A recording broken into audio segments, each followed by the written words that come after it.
Dave Schwartz here, author of Roll the Bones, A History of Gambling, back with another one of my chapter summaries. Today we're talking about Chapter 7, Fools of Fortune, which covers the rise of urban gambling throughout America. And I start off by talking about early gambling houses in the U.S. in the 20s and 30s, that's 1820s and 1830s, including the Wolf Trap in Cincinnati, which wasn't a particular venue, it was a kind of gambling house that was found. And in a Wolf Trap, dealers could set up shop on their own in exchange for giving 10% of their profits to the house when they won.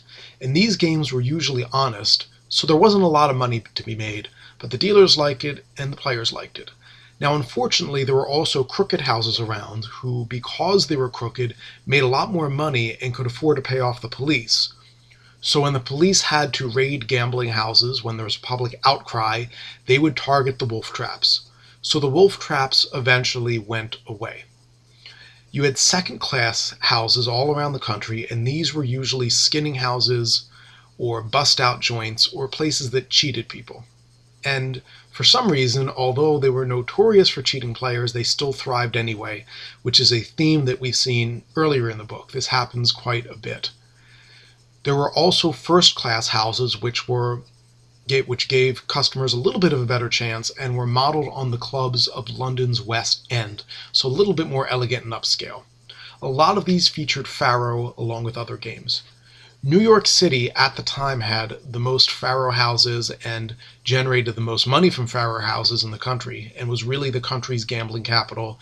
There were a lot of very interesting personalities running these faro houses, many of whom I discuss in the chapter, including John Morrissey, who's quite a character. At one point, he was the self-proclaimed world's heavyweight champion, and nobody was able to beat him to take that crown. And he eventually, thanks to his success in faro houses and in politics, became a congressman from the state of New York. Now, there were faro houses all over the country and other kinds of gambling houses, and I talk about them throughout the Midwest, especially in Chicago, where I spend a lot of time. I then close the chapter by talking about gambling professionals, who in this era were always cheats. And there were a lot of them at carnivals running wheel-type games, games like the Wheel of Fortune, which you still see in casinos. They were around. And I talk about the career of one of them, whose name was Honest John Kelly. I found his career was representative of the entire group. Then I really close the chapter by talking about gambling devices that you would find in shops and stores across the country, ranging from things like fish ponds with little prizes in them to punch boards, which were a very popular form of gambling, especially in the Midwest. And these kinds of devices, which were called trade stimulators and which drew people into shops and helped increase sales, eventually evolved into slot machines. But we'll read more about that in the next chapter. For now, I'd like to encourage you to check out the book. If you'd like more info, you can go to rollthebonesbook.com. Thank you very much.